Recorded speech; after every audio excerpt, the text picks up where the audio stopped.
پہلے تو سید محمد پہ سارا کنسنٹریشن تھا، ان کو زہر دے کے شہید کر دیا، پھر 11ویں سامنے آ گئے، 1 سال ہی کے اندر اندر ہی قید میں چلے گئے۔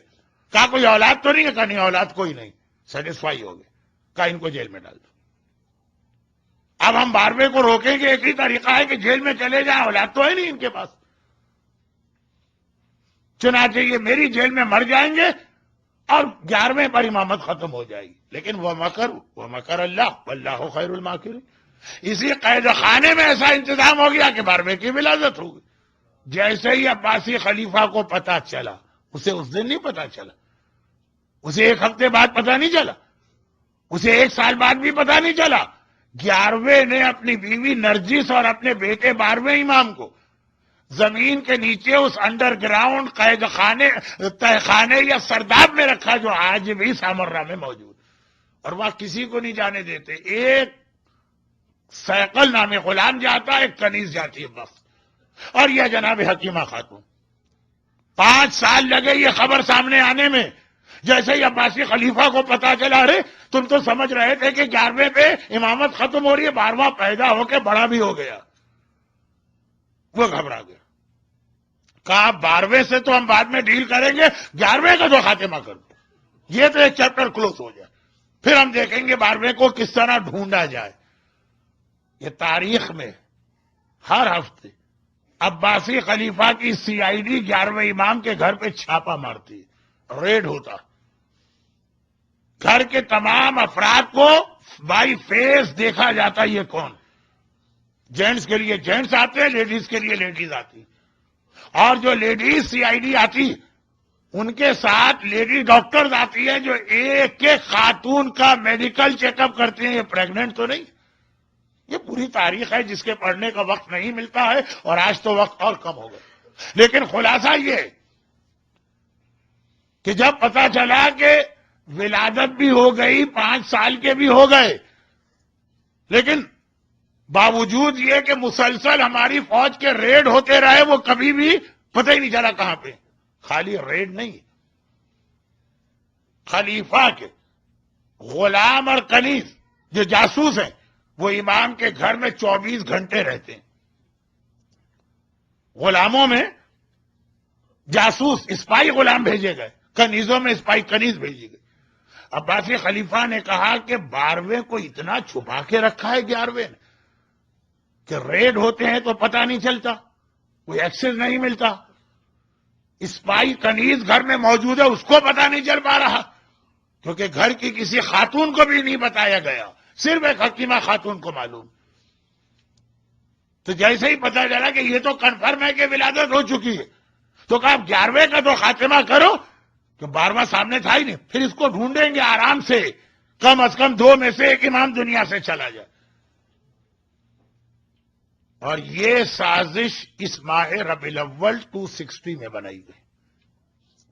امام آلریڈی قید خانے میں ہی ہیں، آزاد نہیں ہیں، لیکن کہا کہ قید خانے میں ان کا خاتمہ کر دو، جس پرپس سے ہم نے رکھا تھا وہ پرپس ہی فیل ہو گیا، کہ نہ ان کی اولاد ہوگی نہ 12واں پیدا ہوگا، تو پیدا ہو گئے۔ اگر 12ویں مل جاتے فوراً تو 11ویں کو شاید وہ شہید بھی نہیں کرتے، کہ اصل ٹارگٹ 12واں تھا، تو 12ویں تو مل کے نہیں دے رہے۔ چنانچہ 11ویں کو شہید کیا گیا، اور اس شہادت کا ایک مقصد یہ تھا کہ کوئی بھی جوان اور غیرت مند بیٹا اپنے باپ کی میت کو دیکھ کر تو اپنے آپ کو نہیں چھپا سکے۔ دیکھیے ون آف دا پرپز یہ بھی ہے کہ اس میت کو دیکھ کر ایک مرتبہ 12واں غیبت سے نکل کے آ جائے۔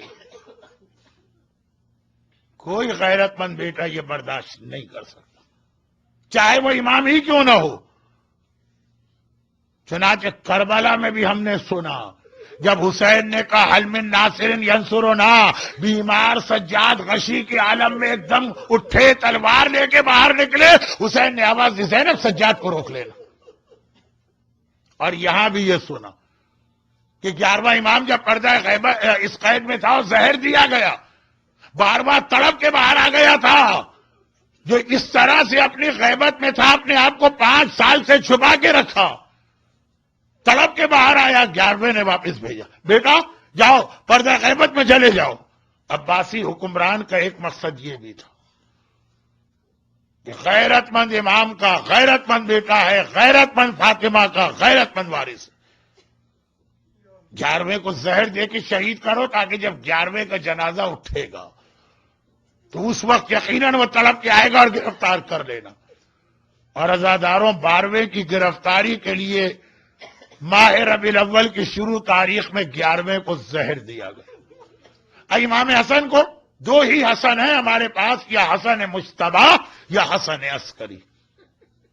حسن مجتبی کو وہ زہر دیا گیا جس نے ایک لمحے میں کلیجہ ٹکڑے ٹکڑے کر دیا، چند لمحوں میں حسن مجتبی دنیا سے چلے گئے۔ حسن عسکری کو ایسا زہر نہیں دیا گیا۔ حسن عسکری کو وہ زہر، دیکھیے تاریخ ہے جو بہت کم لوگوں کو معلوم، حسن عسکری کو وہ زہر دیا گیا جو آہستہ آہستہ اثر دکھا رہا۔ کیوں؟ کیونکہ مقصد 11ویں امام کے زہر سے زیادہ مقصد تھا 12ویں کو غیبت سے باہر لانا۔ باپ بیمار ہے، بستر پہ گر گیا، بیٹا حالت دیکھ رہا ہے، روز بروز حالت خراب ہوتی جا رہی ہے، کتنا ہی صابر بیٹا ہوگا، 2 دن گزریں گے دیکھے گا میرے بابا کی حالت اور خراب ہوئی، صبر کر کے بیٹھا ہے، 4 دن گزریں گے دیکھے گا میرے بابا کی حالت اور خراب ہوئی، ایک وقت آئے گا جب اپنے بابا کو اس حالت میں دیکھے گا کہ تڑپ کے باہر آ جائے گا۔ زہر بھی ایسا دیا گیا، لیکن قید میں ہیں۔ کیا مطلب؟ زہر دیا گیا، علاج ممکن نہیں ہے۔ علی کے سر پہ ابن ملجم نے ضربت لگائی مگر علی قید میں نہیں تھے تو علاج تو ہوا نا 3 دن۔ ہائے میرا 11واں حسن عسکری، کتنا معصوم، کتنا مظلوم، کتنی مصیبتیں، کتنے امتحان دیے، زہر ایسا دیا جا رہا کہ اچانک موت نہ ہونے پائے، آہستہ آہستہ بدن کٹتا چلا جائے۔ کچھ چیزیں بیان کرنے سے نہیں واضح ہوتی ہے، سوچنے سے واضح ہوتی ہے۔ اور ساتھ میں علاج ممکن نہیں ہے کیونکہ ظالم کی قید میں ہے۔ میرا 11واں امام 5 ربیع الاول کی تاریخ کو اتنا کمزور ہو گیا کہ بستر سے اٹھنے کی طاقت نہ رہی، اپنی نماز بستر پہ بیٹھ کے پڑھی۔ بہت آرام سے آپ نے سن لیا۔ اہل بیت کے گھرانے میں بستر پہ بیٹھ کے نماز پڑھنا قیامت کے برابر۔ زینب کبریٰ نے زندان شام میں سنت نماز بیٹھ کے پڑھی ہے تو سجاد کو یقین نہیں آ رہا، جبکہ 11واں تو بہرحال امام ہے اور واجب نماز بستر پہ بیٹھ کے پڑھ رہا۔ فاطمہ زہرا تک کی یہ حالت تھی کہ جب نماز کا وقت آتا تھا اگرچہ بستر سے اٹھنے کی طاقت نہیں لیکن بستر پہ اٹھتی تھی، ہاں ایک ہاتھ دیوار پہ رکھتی تھی، دوسرے ہاتھ سے ٹوٹی ہوئی پسلیوں کو سنبھالتی تھی، ٹوٹی ہوئی پسلیوں کو سنبھال کے رسول کی بیٹی فاطمہ مصلی پہ جا کے نماز پوری پڑھتی۔ مگر ہائے میرا 11واں امام اتنا کمزور ہے کہ اگر آپ اسے توہین نہ سمجھیں تو زینب کبریٰ اور فاطمہ زہرا کے مسائل سے بڑی مصیبت 11ویں امام پہ ہی گزر گئی کہ بستر پہ کھڑے ہونے کی طاقت نہ رہی۔ لیکن یہ 5 ربیع الاول کی حالت تھی۔ جب 7 ربیع الاول آئی اب بستر پر بیٹھ کے بھی نماز نہیں پڑھی جا سکتی، اب نماز لیٹ کے پڑھی جائے گی۔ اور آج کی رات ختم ہوئی، فجر کا وقت آیا، بستر پہ لیٹے لیٹے امام نے نماز پڑھی اور اس کے بعد ایک مرتبہ کہا، اے میرے غلام سیکل میں بہت پیاسا ہوں، ذرا پانی لے کے آ جاؤ۔ غلام پانی لایا۔ میرا 11واں امام پیاس کی فریاد کر رہا ہے۔ پانی بڑھایا گیا لیکن اس سے پہلے کہ یہ پانی ہونٹوں سے آگے بڑھے میرا 11واں امام بستر پہ گر پڑا۔ غلام سیقل نے دیکھا، ہائے میرا آقا مارا گیا، ہائے میرا مولا مارا گیا۔ اور کیوں نہ ہو، حسین کا وارث وہ پوتا ہے، اگر حسین پیاسے گئے، اگر عباس پیاسے گئے، اگر اکبر پیاسے گئے، حسن عسکری بھی اس دنیا سے پیاسے جائیں گے۔ امام زمانہ کو پیاسے شہیدوں کا انتقام لینا ہے، اپنے پیاسے دادا حسین کا بھی اور اپنے پیاسے بابا حسن عسکری کا بھی۔ لیکن روایت یہ ہے کہ جس وقت امام 11واں امام پانی پینا چاہتا ہے اور خش کھا کے بستر پہ گرا، ایک بار غیبت کا پردہ ہٹا کے بے چین و بے قرار ہو کے میرا امام زمانہ باہر آ گیا۔ 11ویں نے اس حالت میں بھی ایک بار دیکھا، کہا بیٹا واپس چلا جا، تیری غیبت حکم خدا ہے، ظالموں کے سامنے نہ آنا۔ اور اس کے بعد پھر ایک منزل ایسی آئی کہ وہاں تو 11واں امام برداشت نہ کر سکا۔ جب کل 8 ربیع الاول کو غسل دے دیا گیا، کفن پہنا دیا گیا، نماز کا وقت آیا، چچا جعفر آگے بڑھے نماز پڑھانے، وہ یہ برداشت نہ ہوا امام زمانہ سے، غیبت کے پردے ہٹائے، چچا میرے بابا کا لاشا ہے، اپنے بابا کی نماز تو میں پڑھاؤں گا۔ ایک بار امام زمانہ نے نماز پڑھائی، ذرا سوچئے وہ کربلا کا سجاد جو منزل امتحان امام زمانہ برداشت نہ کر سکے، سجاد کو وہ امتحان بھی دینا پڑا، آئے میرے بابا کا لاشا پڑا ہے اور میں نماز جنازہ بھی نہیں پڑھا پا رہا۔ اور پھر نماز کے بعد غلام کو حکم ملا کہ جا کے عباسی خلیفہ کو اطلاع دو۔ اب اگلے دن جنازہ تو بڑی شان سے اٹھا، تابوت تو بڑی شان سے لے جایا گیا، حکمران زہر دے کر خود بھی جنازے میں روتا ہوا شریک ہے۔ ایک بار سارا سامرا آ گیا، ہر طرف آواز ہے، ہائے حسن عسکری مارے گئے، ہائے حسن عسکری مارے گئے، اور بڑی شان سے یہ تابوت سامرا میں 10ویں امام کی زری کے قریب پہنچا، وہاں پہ میرا 11واں امام دفن کیا گیا۔ دیکھیں دنیا کا طریقہ کیا ہے، جس کی موت ہوتی ہے نا اس کے وارث کو پرسہ دیا جاتا ہے۔ آج 11ویں امام کا پرسہ سب سے پہلے ہم کس کو دیں؟ یقیناً 11ویں کا پرسہ رسول خدا کو دیں گے، یقیناً علی مرتضیٰ کو دیں گے، یقیناً فاطمہ زہرا کو دیں گے۔ شہزادی آپ کا ایک اور لال مارا گیا، لیکن سب سے پہلے تو امام زمانہ کو پرسہ دیں گے نا۔ اے میرے زمانے کے امام، آپ 5 سال کے ہیں اور آپ یتیم ہو گئے، آپ کا بابا مارا گیا، مگر آپ کی یتیمی اپنے ساتھ تماچے تو نہیں لائی نا۔ اے میرے زمانے کے امام، آپ یتیم ہو گئے مگر آپ کو یہ اطمینان تو رہا نا میرے بابا کا جنازہ اٹھا، لوگوں نے کندھا دیا، ہائے وہ جنازہ تو نہ تھا نا جو کربلا میں پڑا رہا۔ ارے امام زمانہ ہم سے پرسہ لیجئے، الغدیر کے حال کے یہ مومنین وہ مومنات آپ کو آپ کے بابا کا پرسہ دے رہے، لیکن جنازہ اٹھا، گھر والے بھی گئے جنازے کے ساتھ، خیریت کے ساتھ واپس آ گئے نا۔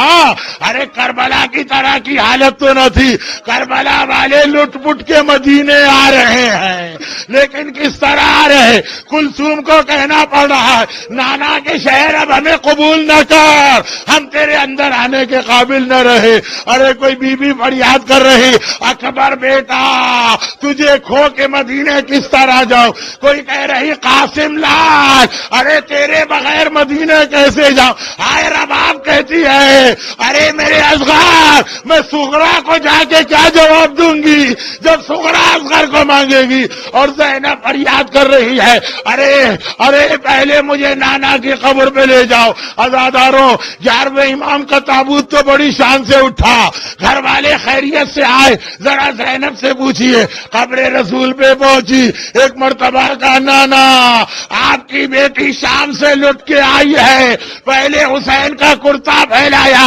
اے امام زمانہ آپ کے بابا حسن عسکری کا تو کرتا ایسا نہ تھا جو خون سے بھرا ہوا، تیروں اور نیزوں سے جگہ جگہ چھلنی، اور پھر کہا نانا ارے کاش میں تجھے یہ بھی بتا سکتی پورے راستے اتنے کوڑے کھائے اب تک میری کمر زخمی ہے۔ ہائے میرا 11واں امام، ہائے میرا 11واں امام۔ جل جل اللہ جل اللہ جل یا مولا اللہ جل اللہ جل اللہ جل اللہ جل اللہ جل اللہ جل اللہ جل یا صاحب السماء